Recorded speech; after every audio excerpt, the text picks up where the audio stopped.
అయ్యారు, ప్రమాదాలకు గురయ్యారు. తల్లిగారు మరి కింద పడి వారికి చెయ్యి ఫ్రాక్చర్ అయింది. ఆ తర్వాత మరి శ్రీకాంత్ ప్రయాణం చేస్తూ ఉండగా వాహనాన్ని ఢీకొని మరి యాక్సిడెంట్ అయిన సందర్భాన్ని బట్టి కాలు చెయ్యి కూడా ఫ్రాక్చర్ అయిన పరిస్థితులు ఉన్నాయి. ఇలా మరి కొంతమంది బలహీనలుగా ఉన్నారు. మరొక కుటుంబంలో మరి తన భర్త ఆంధ్ర హాస్పిటల్లో ఉన్నాడు, అందరికీ తెలుసు. ఐసీయూ నుండి జనరల్కి షిఫ్ట్ చేశారని ఉదయకాలం తెలియపరిచారు. అయినప్పటికీ ఇంకా కొంచెం గందరగోళంగా ఆరోగ్యం ఉందని తెలియపరుస్తున్నారు. మంచి ఆరోగ్యాన్ని దేవుడు వారికి ఇవ్వాలని. మరికొంతమంది బిడ్డలు ఆల్రెడీ హాస్పిటల్ అడ్మిట్ అయ్యి బయటకు వచ్చిన వాళ్ళు ఉన్నారు.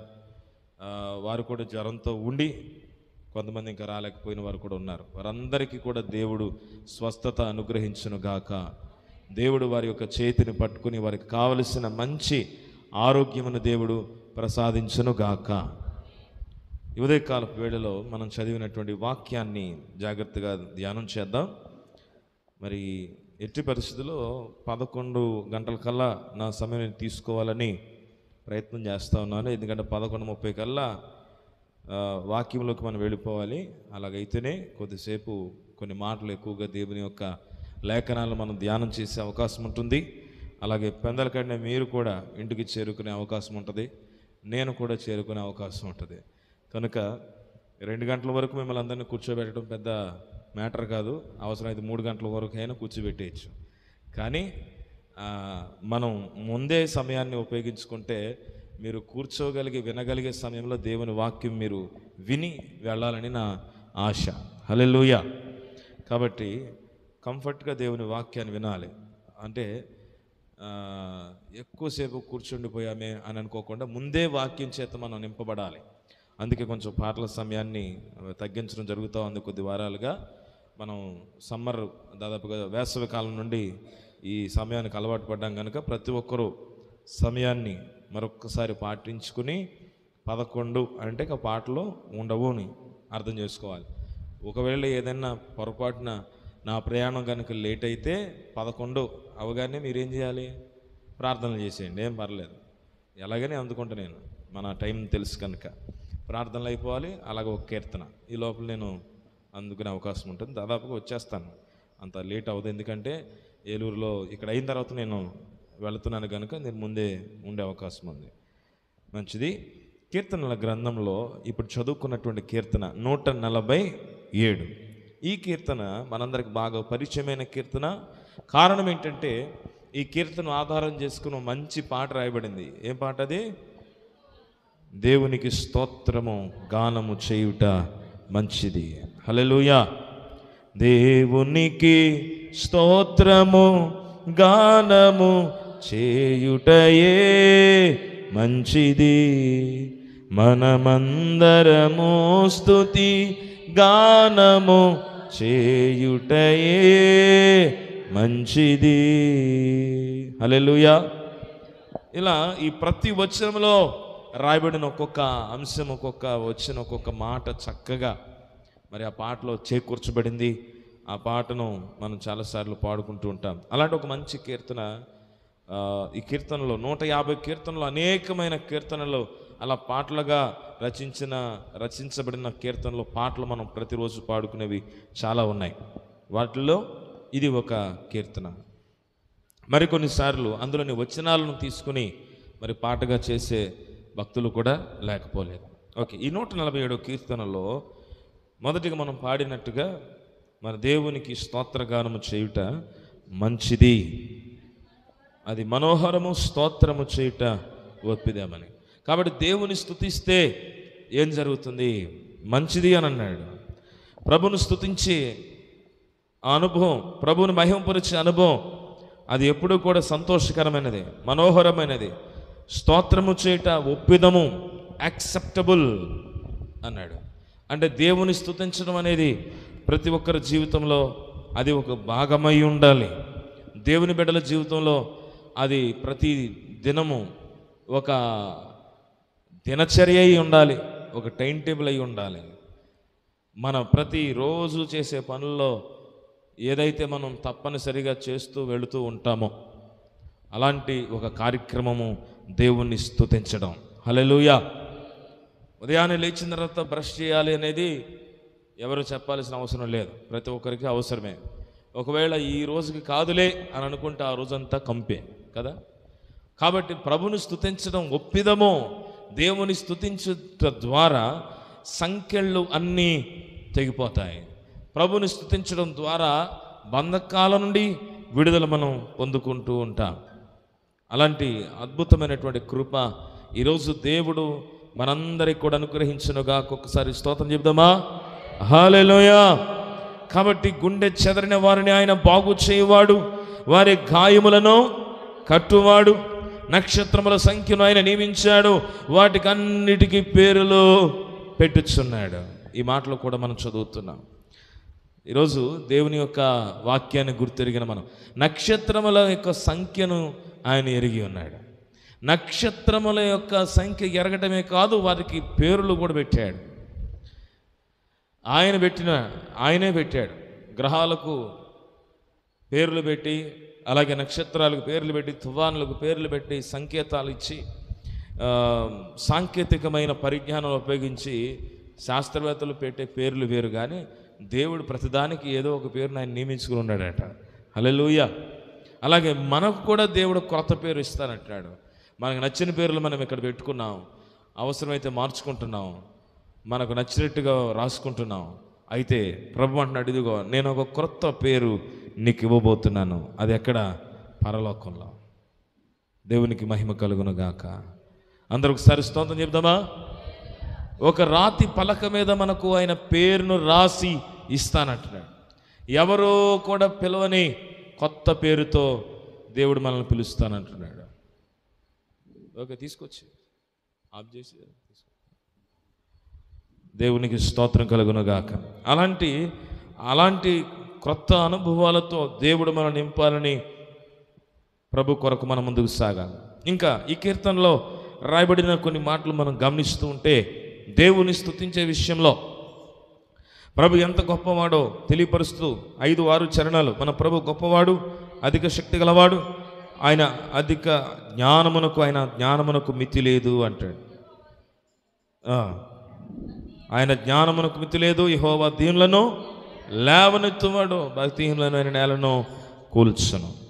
కాబట్టి దేవుడు తన బిడలైన వారిని ఎలా అభివృద్ధిపరుస్తాడో, ఎలా ఆయన దీవిస్తాడో, ఎలా నూతనమైన కార్యములను ఆయన అనుగ్రహిస్తాడో తెలియపరిచినటువంటి ఉన్నతమైనటువంటి కార్యం. కాబట్టి ఈ వాక్యంలో మరికొన్ని మాటలు చూస్తూ ఉంటే 14 వచ్చినట్టు, నీ సరిహద్దులలో సమాధానము కలుగు చేయవాడు ఆయనే, మంచి గోధుమలతో నిన్ను తృప్తిపరచువాడు ఆయనే. హల్లెలూయా. అలాంటి అనుభవాలతో తన బిడ్డలను ఆయన నింపగలిగిన వాడు. మంచి గోధుమలతో, శ్రేష్టమైనటువంటి గోధుమ పంటతో ఆయన తన బిడ్డలను తృప్తి యాకోబుకు అనుగ్రహించాడు. ఇశ్రాయేలుగా యాకోబును మార్చాడు. యాకోబును తనకు సొత్తుగా చేసుకున్నాడు, తన ప్రజలనుగా చేసుకున్నాడు. దేవునికి స్తోత్రం కలుగును గాక. అలాంటి చక్కటి మాటలు ఈ 147వ కీర్తనలో మనం చదువుతున్నాం. ఈ కీర్తన ఆధారం చేసుకుని రాయబడిన పాట కూడా అంత శ్రేష్టమైనదిగా. మరి దేవుని స్తుతించడం మనందరికీ మంచిది, అది మనందరికీ ఆశీర్వాదం, మనందరికీ దీవెన అని జ్ఞాపకం చేసుకోవాలి. పరిశుద్ధ గ్రంథంలో వర్ధిల్లే అవకాశాలను, అభివృద్ధి పరచబడే అవకాశాలను దేవుడు అనేకమైనవి తన బిడ్డలకు అనుగ్రహించాడు. ఆశీర్వదించబడాలి, అభివృద్ధి కావాలి, ఉన్నత స్థితిలోనికి వెళ్ళాలి, వృద్ధి కావాలి, ఫలింప చేయబడాలి. ఇవన్నీ కూడా బైబిల్ గ్రంథంలో రాయబడినటువంటి ప్రోత్సాహక సంబంధమైన మాటలే. తన బిడ్డలైన వారు ఎప్పుడూ కూడా అభివృద్ధి పొందాలి, ఆశీర్వదించబడాలి, వృద్ధి చెందాలి, ఫలించాలి, దీవించబడాలి అని ప్రభు ఎప్పుడూ కోరుతూనే ఉన్నాడు. ఆయన ఎన్నడూ ఎక్కడున్నామో మనం అక్కడే ఆగిపోవాలని ఎప్పుడు కూడా ఆయన కోరినవాడుగా తన బిడ్డలైన వారందరినీ కూడా ఉన్నత స్థితిలో ప్రభు నిలబెట్టాడు. అయితే అలాంటి వారి జీవితాలను గమనిస్తున్నప్పుడు అసలు వారు అలా ఫలించడానికి కారణాలు ఏమై ఉంటాయి, వాళ్ళు అభివృద్ధి చెందడానికి కారణాలు ఏమై ఉంటాయి, వారు అంతగా ఆశీర్వదించబడటానికి వారి జీవితంలో ప్రభు కొరకు వాళ్ళు ఏం చేశారు, దేవుని కొరకు వాళ్ళు ఎలా నిలబడ్డారు అని వారి జీవిత అనుభవాలు కనుక మనం గమనించగలిగితే వాటిల్లో నుండి కొన్ని పాఠాలు నేర్చుకునే అవకాశం ఉంటుంది మనకి. వారిలో ఒకడు దానియేలు. ఈ దానియేలు అనే జీవితాన్ని గమనించగలిగినప్పుడు ఆయన అభివృద్ధి పొందిన సందర్భాలను జాగ్రత్తగా మనం పరిశీలన చేస్తే ఎందుకు దేవుడు దానియేలును వృద్ధి అవ్వడానికి అనుమతించాడు, దానియేలు ఆశీర్వదించబడటానికి కారణం ఏమై ఉంది? దానియేలుతో పాటు ఇంకా మరొక ముగ్గురు యవనస్తులు కూడా ఉన్నారు. ఎవరు చెప్పండి? వారు ఎవరో? మీరు మళ్ళీ పాత పేర్లు చెప్తున్నారు, అంటే కొత్త పేర్లు చెప్తున్నారు. ఎవరు మార్చేసిన పేర్లు? మనకేం పేర్లు కావాలి? నేను కావాలని అడుగుతున్నా. హననియా, అజర్యా, మిషాయేలు. ఈ ముగ్గురు కూడా ఏమంటే షద్రకు అనే ఒక పేరు పెట్టుకున్నాడు మా సహోదరుడు ఒక ఆయన. బైబిల్ కాలేజీకి వచ్చినప్పుడు చాలాసార్లు ఆయన్ని అలాగే పిలుస్తూ వచ్చాం. ఈ మధ్యనే నేను మొత్తం మీద ఆయన బైబిల్ మరి ఎక్కడో కానీ మొత్తం మీద చూశాను. హనన్యా పాల్ అని పెట్టుకున్నాడు. అంటే ఆయనకి ఏమని అర్థమైంది ఇప్పుడు? షద్రక్ అనేది బయలుదేవతలకు ఇష్టమైన పేరుగా వాళ్ళు మార్చుకున్నారు కనుక నాకు ఆ పేరు కాదు, అసలైన దేవుని ఎరిగిన పేరు కావాలి అని చెప్పి హనన్యా అని మార్చేసుకున్నాడు. ఓకే, కాబట్టి షద్రక్ యొక్క పేరు హనన్యా, అలాగే మిగిలిన వారి పేరు అజర్యా, మిషాయేలు, తర్వాత దానియేలు. దానియేలు పేరు అయితే బెల్షాజర్గా మార్చారు. ఓకే, ఇప్పుడు ఇక్కడ దేవుని యందు భయభక్తులు కలిగి ఆయన ఆజ్ఞలలో చక్కగా పాటించగలిగే వారిని దేవుడు ఆశీర్వదించేవాడు.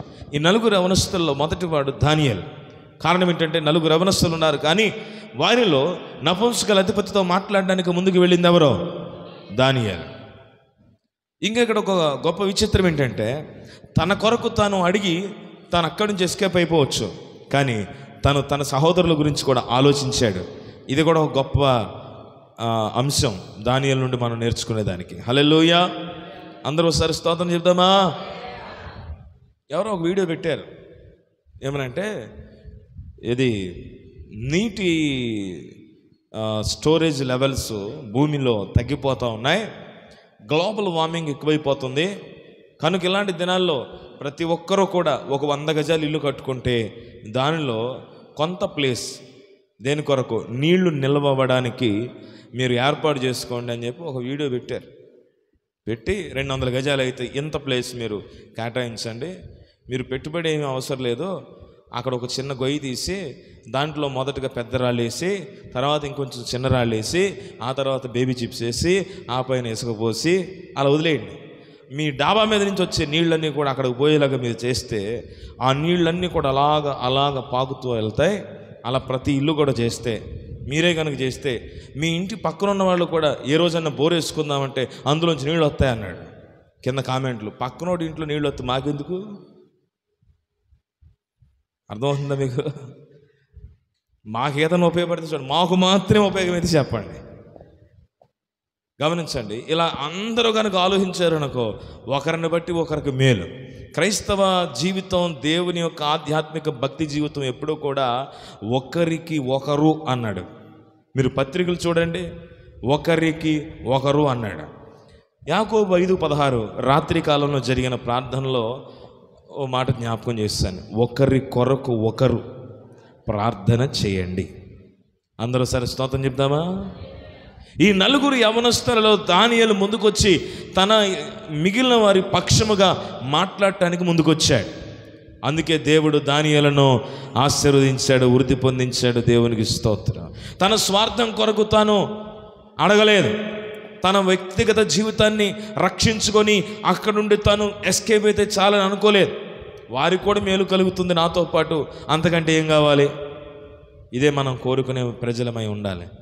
దేవుని స్తోత్ర. దేవుని బిడ్డలైన వారు ఇతరులకు మేలు కలిగేది ఏదైనా మనం చేయగలిగితే, అంటే మనతో పాటు, అది కూడా గుర్తుపెట్టుకోండి, మీరు ప్రత్యేకంగా మన ఆస్తులు అమ్మో లేకపోతే ఇంకేదో అప్పు చేసో చేయమని కాదు, మన పని మనం చేస్తూ దానివల్ల మరికొంతమందికి ప్రయోజనమైతే దాన్ని మనం జరిగించడంలో దేవునికి మహిమ తప్ప మరొకటి లేదు. హల్లెలూయా.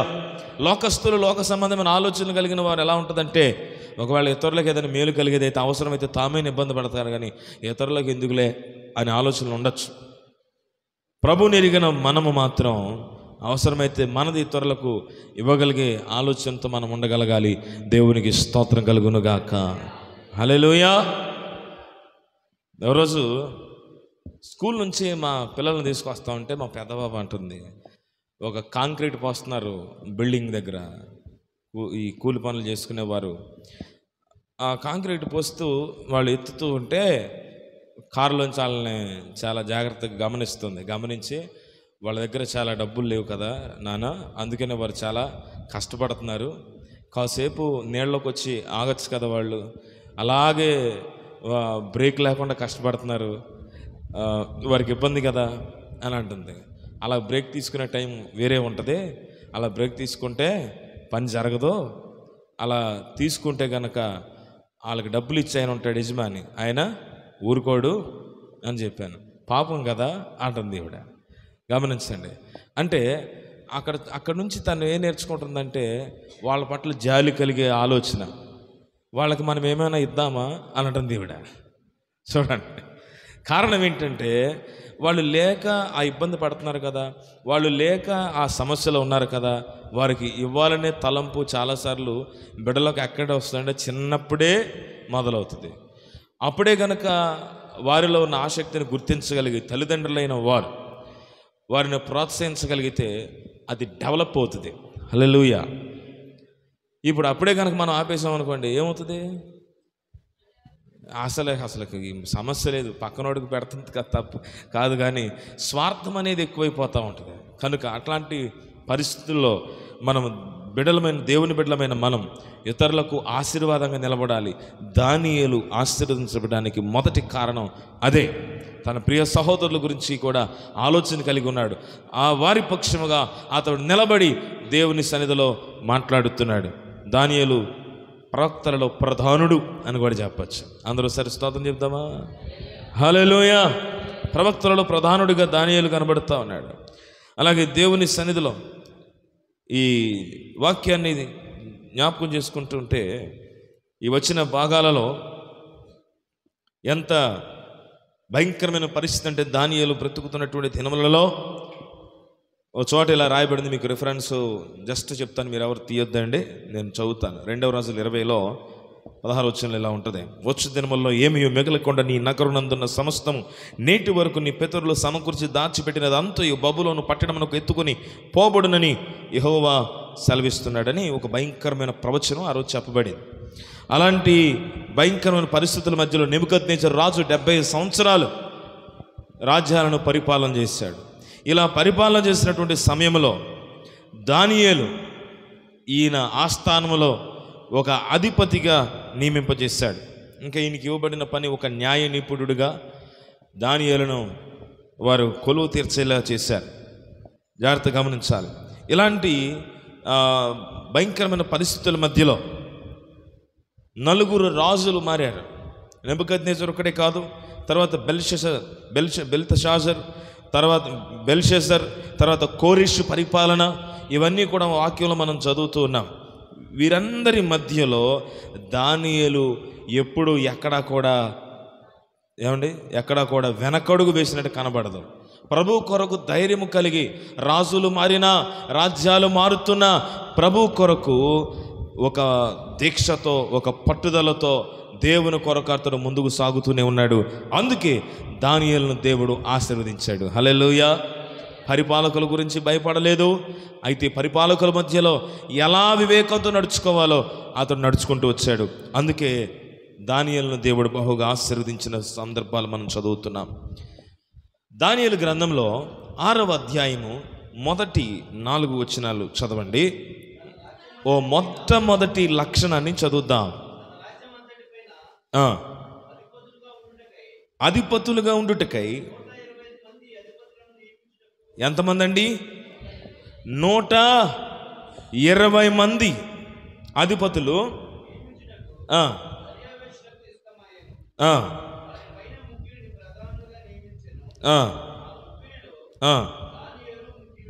ఆమేన్. అందరూ ఒకసారి స్తోత్రం చెప్పండి.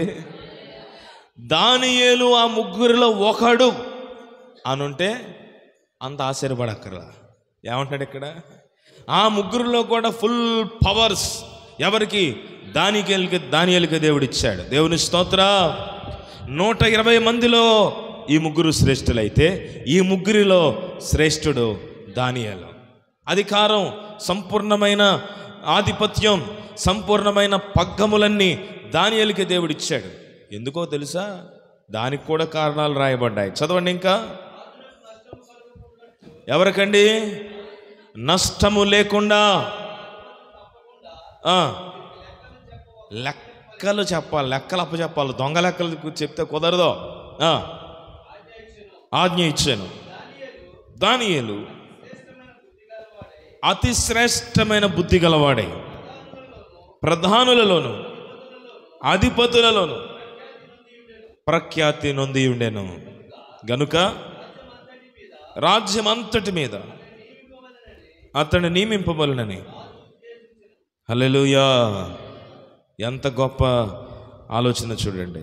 దానియేలు నమ్మకస్తుడై ఏ నేరమైనను ఏ తప్పైనను చేయువాడు కాడు రాయబడింది. కనుక దానియేలులో తప్పైనను లోపమైనను కనుగొనలేకపోయిరి. ఎంత అద్భుతమైన మాట తెలుసా?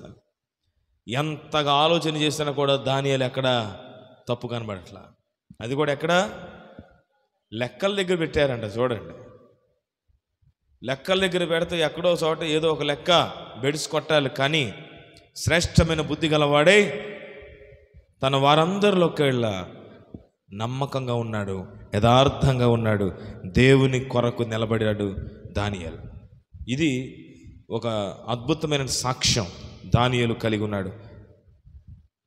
సామెతలు 2వ అధ్యాయం 7వ వచనంలో రాయబడిన మాట చూడండి.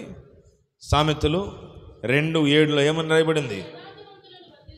ఆయన యథార్థవంతులను. దానియేలు ఎవరిప్పుడు? యథార్థవంతుడు. తన లెక్కల్లో యథార్థవంతుడు, అప్పచెప్పవలసిన వాటిలో యథార్థవంతుడు, 120 మందిలో నమ్మకస్తుడు, ముగ్గురిలోకెల్లా ముఖ్యుడిగా ఉన్నాడు. దానియేలుకు తిరుగు లేకుండా దేవుడు చేశాడు. దేవుని స్తోత్ర. అది తన సొంత దేశం కాదు, అతడు పరాయి దేశం నుండి రప్పించబడ్డాడు. బానిస బ్రతకవలసిన తను అతడు చూపించే అద్భుతమైన లక్షణాలను బట్టి, తను కలిగినటువంటి ప్రావీణ్యతను బట్టి ఒక ముఖ్య స్థానంలో దేవుడు అక్కడ నిలబెట్టడానికి దేవుడు సహాయం చేశాడు. అయితే ఇది పరాయి దేశం కనుక దానియేలుకు ఆ దేశం మీద, ఆ రాజు మీద, అక్కడున్న ప్రజల మీద ఏముండాలి? ప్రేమ ఉండాలా? కోపం ఉండాలా? కోపం ఉండాలి కదా. ఎందుకంటే ఇది నా దేశం కాదు. మా దేశాన్ని పరిపూర్ణంగా నాశనం చేసి అక్కడ ఏది లేకుండా చేసి ఇక్కడికి నన్ను తీసుకొచ్చి మీ మీద నియమించుకుంటారా? చూడు, మీకు లెక్కలు లేకుండా చేస్తాను అని కాకణం కట్టుకోవాలి. దానియేలు ఏం చేశాడు? ఇవ్వబడిన పనిలో అతడు నమ్మకస్తుడుగా దేవుని కొరకు నిలబడ్డాడు. దేవుని స్తోత్ర. అన్య దేశములో అన్య రాజు దగ్గర కూడా అతడు మంచి సాక్ష్యాన్ని సంపాదించుకున్నాడు. అదే అతడు వర్ధిల్లడానికి కారణమైంది. సామెతల గ్రంథంలో అదే చదువుతున్నాను. ఏమన్నది? ఆయన యథార్థవంతులను వర్ధిల్లచేయును. చాలండి. కాబట్టి యథార్థంగా ఉన్నాడు, ఏ నేరము లేదు, ఏ తప్పు లేదు, లోపము లేదు. అతనిలో ఎంత వెతక వచ్చినా ఏ తప్పు కూడా కనబడచ్చు. అది కూడా లెక్కల డిపార్ట్మెంట్లో ఉన్నాడు. ప్రతి లెక్క కూడా ఎంతో ఖచ్చితంగా అప్పచెప్పడానికి ఇష్టపడ్డాడు. ప్రతి లెక్కలో అతడు యథార్థతను కనపరుచుకున్నాడు. 120 మంది ఉన్నారంట. చూడండి, అంటే ఎంత పెద్ద లెక్కలు ఉండి ఉంటాయో. ఓ రకంగా ఆర్థిక శాఖ అప్పగించి ఉండి ఉంటారు. అక్కడ కూడా ఎంతో నమ్మకంగా పనిచేశాడు దానియేలు. అందుకే అతడు వర్ధిల్లించే కార్యక్రమాన్ని దేవుడు చూసుకున్నాడు. అతను ఉన్నత స్థితిలో నిలబెట్టే పరిస్థితిని దేవుడు అనుగ్రహించాడు. దేవునికి మహిమ కలుగునుగాక. చూడండి, ఇదే 6వ అధ్యాయము 5వ వచనం నుండి కొన్ని మాటలు చదివితే,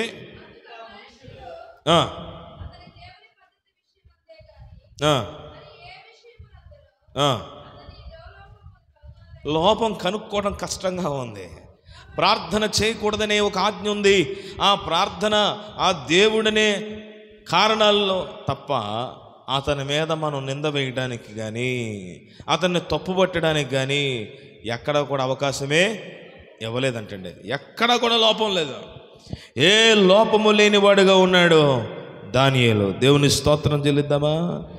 హల్లెలూయా. అందుకే బాగా ప్రార్థన చేసే దానియేలు, దేవుని సన్నిధిలో ఆసక్తిని కనుపరిచే దానియేలు, దేవుడంటే పడి చచ్చిపోయేంత భక్తి కలిగిన వాడు దానియేలు. ఇక్కడే కనుక మనం ఆపగలిగితే చాలు, సక్సెస్ అయిపోయినట్టే. అందరూ కూడా గూడుపుడాన్ని చేశారు. ఏముంది, సింపుల్గా రాజుగారి చేత ఒక ఆజ్ఞ పుట్టిద్దాం, నన్ను తప్ప ఎవరిని పూజించకూడదు, ఆరాధించకూడదు, లేకపోతే నేను నిలబెడతాను. కాబట్టి ఇంకా ఏ దేవునికి ఎక్కడ దేనికి ప్రార్థన చేయడానికి వీల్లేదని ఒక ఆజ్ఞ పుట్టించేస్తే మనోడు ఎలాగో మానడు, ప్రార్థన మానడు, వాక్యము మానడు, యెరూషలేము తట్టు తన యొక్క కిటికీ తలుపులు తెరిచి రోజుగా మారు ప్రార్థన చేసే లక్షణాలు తగ్గదు. కనుక ఖచ్చితంగా మనోడు ఏమైపోతాడు, బుక్ అయిపోతాడు. ఆ రకంగానైనా సరే ఇతని మీద ఒక తప్పును, ఒక నేరాన్ని మనం మోపడానికి అవకాశం ఉంది అని వారందరూ కూడా ప్లాన్ చేసినట్టుగా బైబిల్ గ్రంథంలో మనం చదువుతున్నాం. అందుకే ఒక సంతకం పెట్టించారు. ఏమని? ఎన్ని రోజులు అంటే అండి, 1 నెల రోజులు ఏ దేవునికి ఎవరో కూడా ప్రార్థన చేయడానికి వీల్లేదని. ఒకవేళ చేస్తే వారిని తీసుకుని వెళ్ళి సింహముల గుహలో పడేస్తాం అనే ఆజ్ఞ, ఒక శాసనం అమల్లోకి వచ్చింది. కానీ దానియేలు ఏం చేశాడు? 10వ వచనం చూడండి.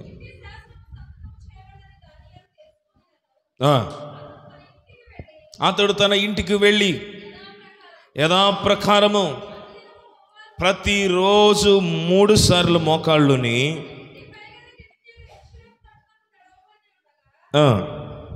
తన దేవునికి ప్రార్థన చేయుచు స్తుతించుచు వచ్చెను. బిగ్గరగా స్తోత్రం చెప్దామా? హల్లెలూయా. ఆటంకములు ఎదురైనా తన దేవుని విడిచిపెట్టలేదు, యథార్థతను విడిచిపెట్టలేదు. అదే సమయంలో భక్తిని కూడా ఎక్కడ కూడా విడిచిపెట్టలేదు. తన పనిలో నిజాయితీ కలిగి ఉన్నాడు, తన పనిలో యథార్థతను కలిగి ఉన్నాడు. తన వ్యక్తిగత జీవితంలో ప్రార్థన అనుభవాలు, స్తుతించే అనుభవాలు కూడా అతడు విడిచిపెట్టలేదు. ఆజ్ఞ ఒకటి ఇవ్వబడింది, అయినా పర్లేదు, నా ప్రభు కొరకు నేను చేయవలసింది చేస్తానని రోజుకు 3 సార్లు కిటికీలు తెరుస్తున్నాడు. యెరూషలేము తట్టు తన యొక్క చేతులెత్తి ప్రార్థన చేస్తున్నాడు. స్తుతించుచు వచ్చెను అని రాయబడింది. ప్రార్థన చేస్తున్నాడు, స్తుతులు చెల్లిస్తున్నాడు. హల్లెలూయా. యెహోషువ గ్రంథం 1వ అధ్యాయము 8వ వచనంలో ఒక మాట రాయబడింది, చదువుదామా? యెహోషువ గ్రంథము 1వ అధ్యాయము 8వ వచనం. ధర్మశాస్త్ర గ్రంథమును తప్పిపోకూడదు, చేయుటకు జాగ్రత్త పడినట్లు దివారాత్రము దానిని ధ్యానించిన ఎడల మార్గమును వర్ధిల్ల చేసుకొని. హల్లెలూయా. అతడు చక్కగా ప్రవర్తించడానికి కారణం ఏంటో తెలుసా? దేవుని వాక్యం, దేవుని సన్నిధి. ఆయన మాటలు వింటున్నాడు, ఆయన విడిచిపెట్టలేదు. అందుకే ఇప్పుడు తాను ప్రవర్తించే మార్గం దేవుడే బోధిస్తున్నాడు. ఇక్కడ నువ్వు చక్కగా ప్రవర్తించదవు అన్నాడు. వాక్యం మీద ఆధారపడిన వారు ఎలా ప్రవర్తించాలో దేవుడే నేర్పిస్తాడు. హల్లెలూయా. వాక్యమును ఆధారము చేసుకుని, ప్రార్థనను ఆధారము చేసుకుని దేవుని సన్నిధిలో బ్రతికే ప్రజలకు వారి మాట, వారి యొక్క చర్యలు, వారి ప్రవర్తన విధానం అంతా కూడా దేవుడు నేర్పించి నడిపిస్తాడు. ఆయన చేయబట్టుకుంటాడు, ఎలా నడవాలో ఆయన తీసుకుని వెళతాడు. అది నేర్చుకున్నాడు ఎవరో? దానియేలు. అందుకే యెహోషువ గ్రంథంలో యెహోషువ నాయకత్వం కొత్తగా ప్రారంభమైంది. ప్రభు కొన్ని ఆజ్ఞలు ఇస్తున్నాడు. నీవు అటు ఇటు తప్పిపోవడానికి వీల్లేదు. వాక్యాన్ని గట్టిగా పట్టుకో. నీవు ఎప్పుడైతే వాక్యాన్ని శ్రద్ధగా పట్టుకొని ఈ వాక్యం చేత నీవు నడిపించబడతావో, ఈ వాక్యాన్ని నీవు ధ్యానిస్తావో, ఈ వాక్యం నీ గుండెల్లో ఎప్పుడైతే ఉంటుందో, ఈ ఆజ్ఞలు నువ్వు మర్చిపోకుండా ధ్యానం చేయగలుగుతావో, నీ ప్రవర్తనను కూడా మంచిదిగా చేయగలదు ఈ వాక్యం. హల్లెలూయా. ఈ వాక్యం చేత నీ ప్రవర్తన అంతటిని కూడా దేవుడు కొనసాగిస్తాడు. దానియేలు అదే పట్టుకున్నాడు, దేవుని మాటలు పట్టుకున్నాడు, ఆయన ఆజ్ఞలు పట్టుకున్నాడు, ఎక్కడ విడిచిపెట్టట్లేదు. ప్రభువా, నేను ఎలా ప్రవర్తించాలో నాకు నేర్పించే దేవుడవు నీవే, కనుక నేను నిన్ను విడిచిపెట్టలేను. ఎన్ని ఆజ్ఞలన్న రాని, నా ప్రాణం పోయినా నీవు నాకు కావాలి. చేతులెత్తి ప్రార్థన చేస్తున్నాడు, చేతులెత్తి దేవుని సన్నిధిలో వేడుకుంటున్నాడు. దేవుడు తను నడిపించవలసిన విధానం నడిపిస్తున్నాడు. ఎందుకంటే ఈ ఆజ్ఞ ఇచ్చిన తర్వాత అతను కొత్తగా ప్రార్థన చేయట్లేదు, ఆజ్ఞ ఇవ్వక ముందు నుంచే ప్రార్థన చేయడం మొదలుపెట్టాడు. అది అతని జీవితంలో ప్రతి దినము దినచర్య అయిపోయింది. ప్రతిరోజు ప్రార్థించే అనుభవం కలిగి ఉన్నాడు. ఆ అనుభవం కలిగిన వాడు కనుక అక్కడ ఆగిపోకుండా తన ప్రార్థనలో ముందుకు సాగడానికి దేవుడు సహాయం చేశాడు. హల్లెలూయా. చూడండి, మొదటి రాజులు 8వ అధ్యాయము 27వ వచనంలో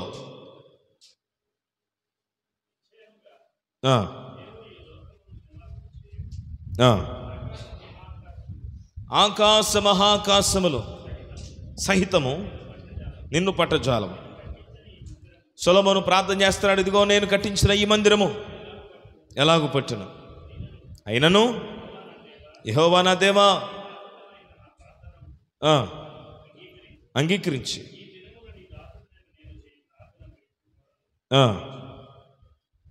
చదవండి.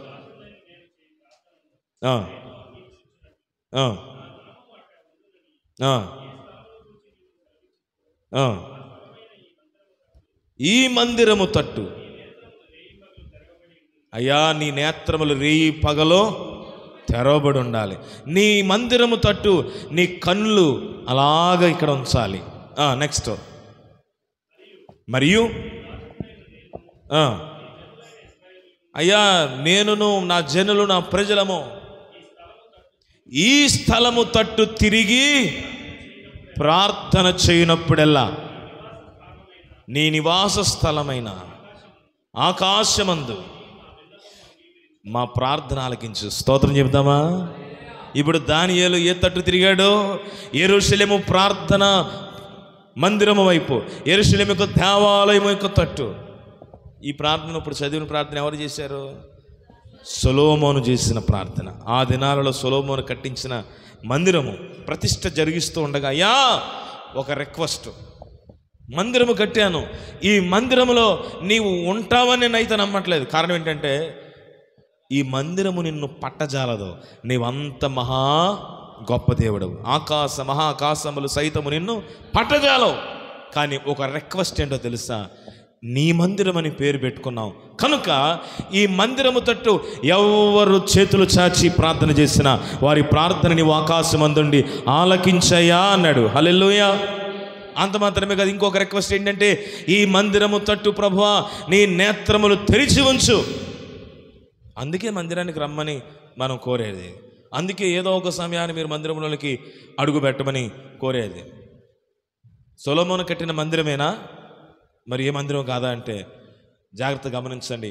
ఆయన పేరు పెట్టబడిన తన ప్రజలు తన కొరకు నియమించుకున్నది ఏ స్థలమైనా ఆయన నేత్రములు నిరంతరము చూచును. హల్లెలూయా. దానియేలు మందిరం పట్ల ఒక మంచి గౌరవాన్ని కలిగి ఉన్నాడు.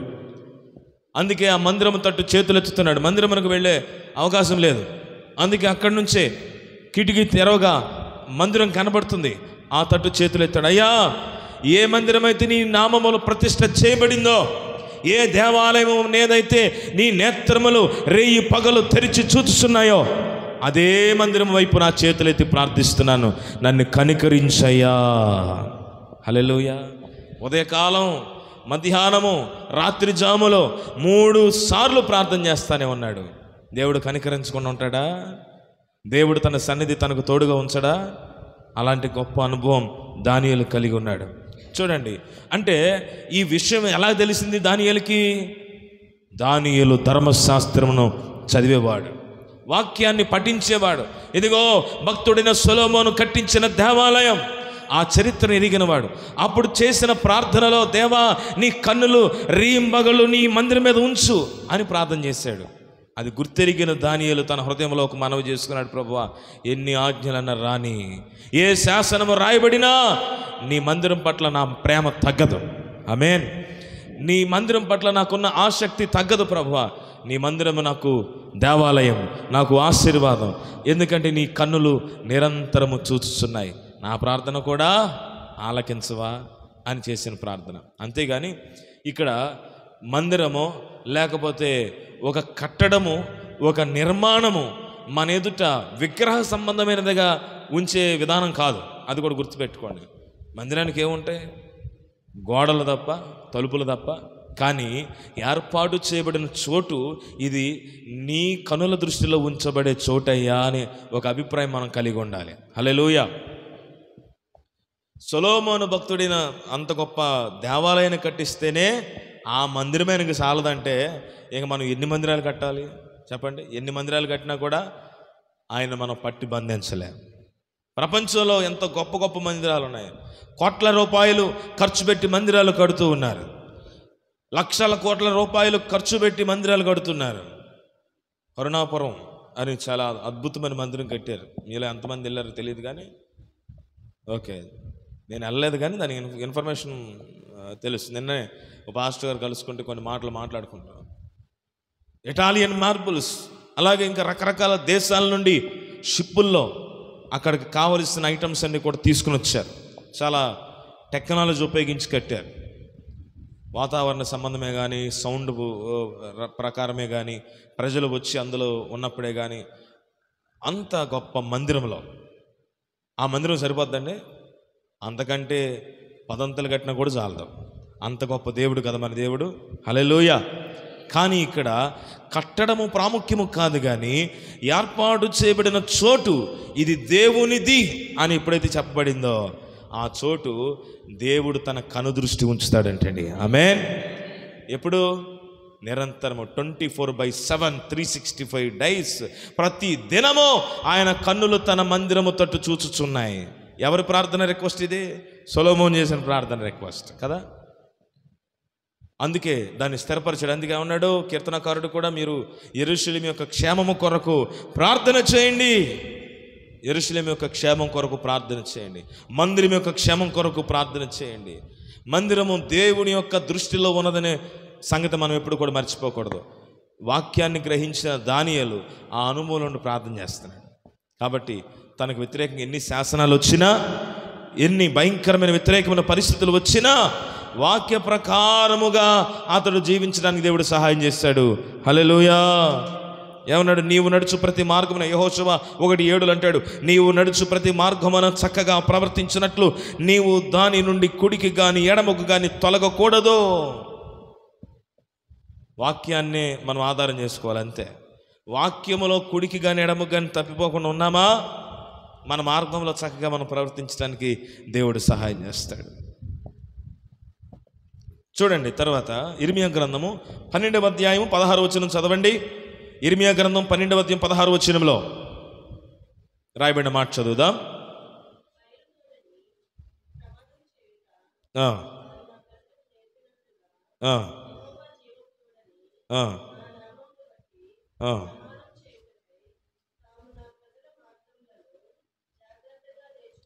జాగ్రత్తగా నేర్చుకొనిన ఎడల వారు నా ప్రజల మధ్య వర్ధిల్లుదురు. హల్లెలూయా. అన్య ప్రజలు అన్య సంబంధమైన వాటిని నేర్పిస్తారు. దేవుని బిడ్డలు చెప్పండి ఏం చేయాలి? దైవ సంబంధమైన వాటిని మనము నేర్పించాలి. అదే అంటున్నాడు ఇక్కడ ఈ వాక్యంలో ప్రభు మాట్లాడుతున్నాడు.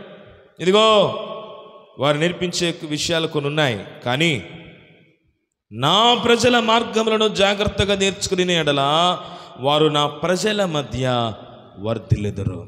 ఆమేన్. దేవుని మార్గాన్ని నేర్చుకుంటే దేవుడు ఏం చేస్తాడు? మనల్ని వర్ధిల్లేలా చేస్తాడు. దానియేలు ఏం చేశాడు? నేర్చుకున్నాడు. దైవ మార్గాన్ని నేర్చుకున్నాడు, దేవుని విషయాలు నేర్చుకున్నాడు, వాక్యాన్ని నేర్చుకున్నాడు, చరిత్రను నేర్చుకొని దాని ప్రకారంగా అడుగులు వేస్తున్నాడు. అందుకే దేవుడు దానియేలును వర్ధిల్లేలా దేవుడు చేశాడు. తర్వాత మరికొన్ని మాటలు చదువుదాం. 6వ అధ్యాయంలోనే 22వ వచనం చదవండి. 22.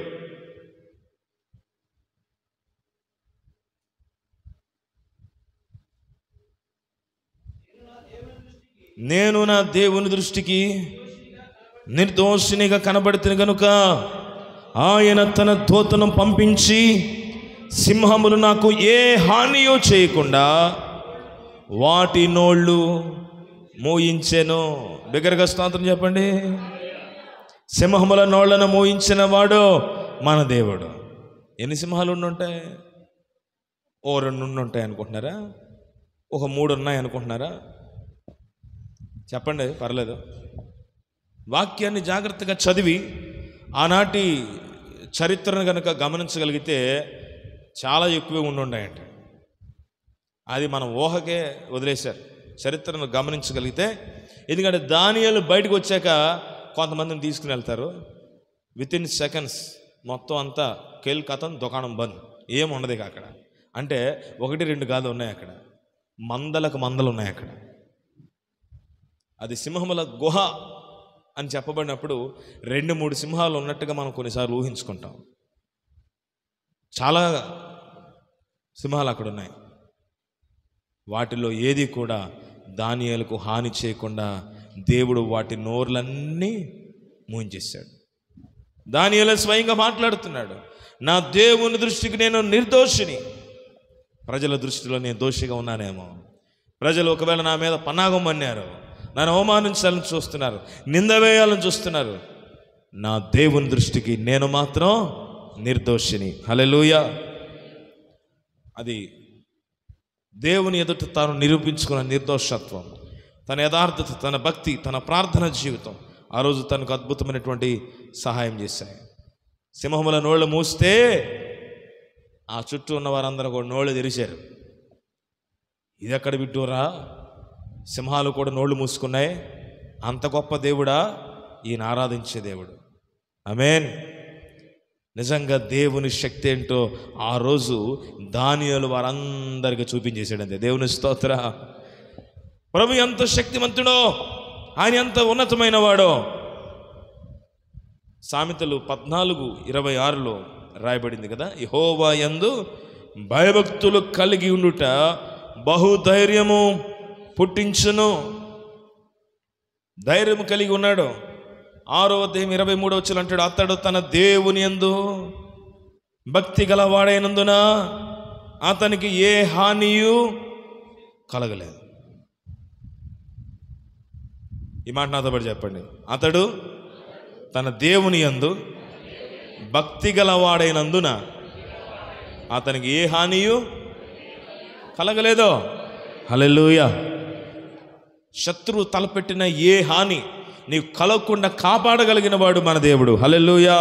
ప్రభు కొరకు నిలబడినప్పుడు, దేవుని కొరకు నిలబడగలిగినప్పుడు ఏ శత్రువు కూడా నిన్ను ముట్టడానికి కూడా దేవుడు అవకాశం ఇవ్వడం. ఎన్ని పన్నాగాలైనా పన్నచ్చు. ప్రాణములు తీసేంత భయంకరమైన ఏర్పాట్లు వీళ్ళ దగ్గర ఉన్నాయి. దానియేలు ఎక్కడ జడవలేదు. దానియేలుకు హాని లేకుండా దేవుడే దానియేలు పక్షంగా నిలబడ్డాడు. అంత గొప్ప ఆశీర్వాదం ఇచ్చిన దేవుడు ఈ ఆరాధనలో, ఈ ఉదయకాలపు వేళలో అలాంటి గొప్ప నూతనమైన ఆశీర్వాదమును దేవుడు కూర్చున్న ప్రతి ఒక్కరికి అనుగ్రహించునుగాక. హెబ్రీ 11:33 ఓ మాట రాయబడింది, చదవండి. హెబ్రీ పత్రిక 11:33. విశ్వాసము ద్వారా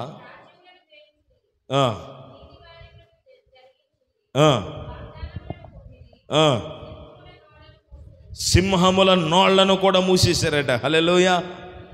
విశ్వాసము ద్వారా, భక్తి ద్వారా, ప్రార్థనా జీవితం ద్వారా ఎలాంటి అద్భుతాలు జరిగాయో ఇది విశ్వాస వీరుల పట్టిక. ఏమండి, మరి దేవుని కొరకు నిలబడిన వారు ఏమేమి చేశారు?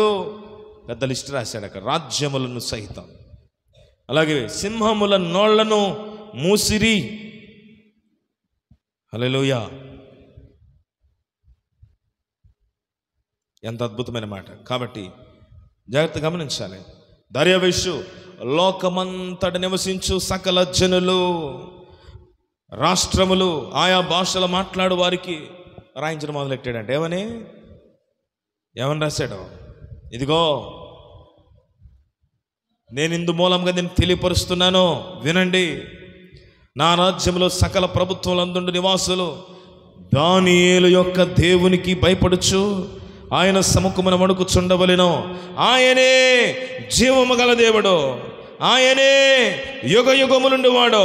ఆయన రాజ్యము నాశనము కానేరదు, ఆయన ఆధిపత్యము తుదముట్టు ఉండును. ఆయన విడిపించువాడును రక్షించువాడునై ఉండి పరమందును భూమి మీదను సూచక క్రియలను ఆశ్చర్యకార్యములను చేయువాడు ఆయనే. సింహముల నోట నుండి ఈ దానియేలు రక్షించను. ఓ పెద్ద లెటర్ రాసి పంపించాడు ప్రపంచమంతటికి. మన భారతదేశానికి కూడా ఒక లెటర్ వచ్చింది. హల్లెలూయా. ఈసారి ఎంత గొప్ప దేవుడు! ఆయన తలుచుకుంటే రాజ్యములను సైతం కదిలించి వేసేవాడు, శాసనములను సైతం మార్చివేసేవాడు. గొప్ప మహిమ దేవునికి కలిగింది దానియేలు తీసుకున్న నిర్ణయాలను బట్టి, దానియేలు చేసిన ప్రార్థనలను బట్టి, దానియేలు వేసిన అడుగులను బట్టి. ఉదయ కాలపు వేళలో దానియేలు ఎందుకు వర్ధిల్లింప చేయబడ్డాడో ఇవన్నీ కారణాలు. మరి మనం అభివృద్ధి అవ్వడానికి, వర్ధిల్లడానికి దేవుడు మనకి ఎన్ని అవకాశాలు ఇస్తున్నాడో, మనమున్న చోట దేవుని కొరకు నడిపించబడాలి. మనమున్న చోట దేవుని కొరకు నిలబడగలిగే ధైర్యము కలిగిన ప్రజలమై మనం ప్రభు సన్నిధిలో ఉండాలి. దానియేలు మీద కోపం కలిగిన ప్రజలు ఇప్పుడు అనుకుంటున్నారు, అనవసరంగా ఈయన మనము కెలికాం. ఎందుకంటే అసలు దేవుని పేరు కానీ ఏమి కానీ ఎవరికి తెలియదు. ఎవరి భక్తి వాళ్ళదే, ఎవరిది వాళ్ళదే అయిపోయేది. ఇప్పుడు ప్రత్యేకించి దర్యావేషు ఒక లెటర్ రాయించి, ఎవరైతే అయ్యా దానియేలు ప్రార్థన చేస్తున్నాడు కుదరదని చెప్పి ఓ సంతకం పెట్టో అని చెప్పారే, ఇప్పుడు వాళ్ళే పత్రికలు తీసుకుని వెళ్తున్నారు. దేవుడు గొప్పవాడు, మీరు కూడా ప్రార్థన చేయండి. దేవుడు రక్షించేవాడు, మీరు కూడా నమ్ముకోండి. ఈయనకంటే మించిన వాడు లేడు. దానియేలు ప్రార్థన చేసిన దేవుడే సర్వలోకానికి అధిపతి. హల్లెలూయా. ఎవరైతే దానియేలుకు వ్యతిరేకంగా శాసనాలు పుట్టించారో ఇప్పుడు వాళ్ళ చేతిలో శాసనాలు మారిపోయాయి. హల్లెలూయా. వాళ్ళ చేతిలో ఏవైతే వ్యతిరేకమైన పరిస్థితులు కల్పించుకున్నారో దేవుడు వాళ్ళ చేతిలో పేపర్లు మార్చేసాడు, ఆజ్ఞలు మార్చివేశాడు. ఏ దేవుడైతే వారికి ఇష్టం లేదో అదే దేవుని గురించి ఈ రాజ్యమే కాదు ప్రపంచమంతటా చాటి చెప్పండి పొండి అని పంపించాడు దర్యావేషు. రాజు తలుచుకుంటే ఏమండి ఏమనుందేగా, చచ్చినట్టు కుక్కిన పేనులాగా ప్రతి ఓడిగా నోరు మూసుకుని పోయారంతే. అది దానియేలు యొక్క దేవుని శక్తి. ఆమేన్. ఖచ్చితంగా వచ్చి అనుకుంటారు, అరే అబ్బాయి అనవసరంగా మనం దానియేలుతో పెట్టుకున్నాం, మన పని కంపు అయిపోయిందిరా, అసలు ఆయన ఎవరో కూడా తెలియదు. ఇప్పుడు మనమే అనేక మందికి వెళ్ళి దానియేలు దేవుడు గొప్పడు, దానియేలు దేవుడు గొప్పడు, దానియేలు దేవుడికి మించినోడు లేడు అని వీళ్ళు అరవాల్సి వచ్చింది. చూసాడా, దేవుడితో పెట్టుకుంటే దేవుడు ఏం చేస్తాడు. దానియేలు అంత గొప్ప నిష్ట కలిగిన భక్తిపరుడు కనుకనే దానియేలుకు హాని లేకుండా దేవుడు అక్కడ తప్పించాడు. వ్యతిరేకమైన పన్నాగాలను పన్నిన వారిని సహితం ప్రభువుకి మహిమగా మార్చేసుకున్నాడు. నీ భక్తి జీవితం, నీ ప్రార్థన జీవితం, నీ విశ్వాస జీవితం, నీ పవిత్రమైన జీవితం అలాంటిదే కనుక అయితే నీకు ఎదురు నిలిచేది ఏది లేదు. ఎలాంటి భయంకరమైన అడ్డుబండైనా కావచ్చు, ఆటంకమైనా కావచ్చు, ఎంత గొప్ప పెద్ద పోరాటమైనా సరే దానియేలును గెలిపించిన వాడు ఆయన నీ చేయి పట్టుకున్నాడు. ఆమేన్. దానియేలును హెచ్చించిన దేవుడే ప్రభు నిన్ను కూడా హెచ్చించడానికి ఆయన ఇష్టపడుతున్నాడు. దానియేలును వర్ధిల్లింపచేసిన దేవుడే ఈ ఉదయకాలపు వేళలో ప్రభు మాట్లాడుతున్నాడు. నిన్ను కూడా వర్ధిల్లింప చేయగలిగిన వాడు ఆయనే. నమ్మితే బిగ్గరగా స్తోత్రం చెప్దామా? హల్లెలూయా. అందుకే రాజులు నమ్ముకోలేదు, అధికారులు నమ్ముకోలేదు, ప్రభునే నమ్ముకున్నాడు. ఎవరో దానియేలు రాజు దగ్గరికి వెళ్ళాడా? అసలు అట్లాంటి ప్రయత్నాలు ఏం చేయలేదు. అరే అబ్బాయి మీరు మీ ప్రయత్నం చేసుకోండి, రాజులను నమ్ముట కంటే పైన ఉన్న దేవుడు రాజులకు రాజు అధిపతి, ఆయన్ని నమ్ముకుంటా, ఆయన నాతో ఉన్నాడు. మీ ప్రయత్నం మీరు చేయండి, నా ప్రార్థన నేను చేసుకుంటా. యథావిధిగా చేతులెత్తి ప్రార్థన చేస్తానే ఉన్నాడు. దేవుడు తన పక్షంగా అద్భుతమైనటువంటి కృపను అనుగ్రహింపచేశాడు. దేవునికి స్తోత్రం కలుగునుగాక. ఎంత గొప్ప ఆశీర్వాదం, ఎంత గొప్ప దీవెనను దేవుడు దానియేలుకు అనుగ్రహించాడు. కారణం ఏంటో తెలుసా? దేవుడు దానియేలును ప్రేమించాడు. దానియేలు యొక్క భక్తిని దేవుడు పరవశించిపోయాడు. అలాంటి గొప్ప భక్తి జీవితం, ప్రార్థన జీవితం కూడి వచ్చిన మనందరికీ కూడా దేవుడు అనుగ్రహించునుగాక. హల్లెలూయా. అందుకే ఈ లోక సంబంధంగా అనేకమైనవి మనలను ఇబ్బంది పెట్టే పరిస్థితులు ఉండొచ్చు. వీటన్నిటి నుంచి మనమందరం కూడా విడిపించబడదాం. నరుల నమ్ముట కంటే నిజముగా నీదు శరణం శరణం దేవా. నరుల నమ్ముట కంటే నిజముగా నీదు శరణం శరణం దేవా. రాజులను దర నమ్ముట కంటే రాజరాజవు నాకాశ్రయము. రాజులను దర నమ్ముట కంటే రాజరాజవు నాకాశ్రయము. రేయి పగలు నీ పద సేవే జీవయుట మేలు. సాటి లేని దేవుడ నీవే, నాదు కోట కొండయు నీవే. సాటి లేని దేవుడ నీవే, నాదు కోట కొండయు నీవే. రేయి పగలు నీ పద సేవే జీవదాయక చేయుట మేలు. సాటి లేని దేవుడ నీవే, నాదు కోట కొండయు నీవే. సాటి లేని దేవుడ నీవే, నాదు కోట కొండయు నీవే. నరుల నమ్ముట కంటే నిజముగా శరణం శరణం దేవా. నరుల నమ్ముట కంటే నిజముగా నీదు శరణం శరణం దేవా.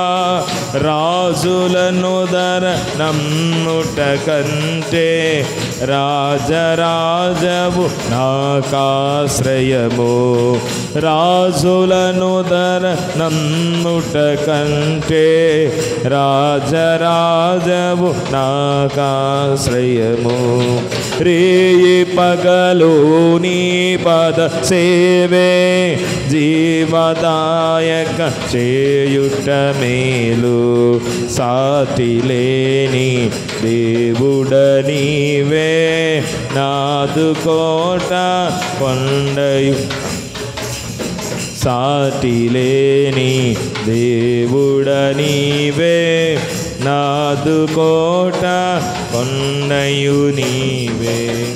రే పగలు నీ పద సేవే. హల్లెలూయా.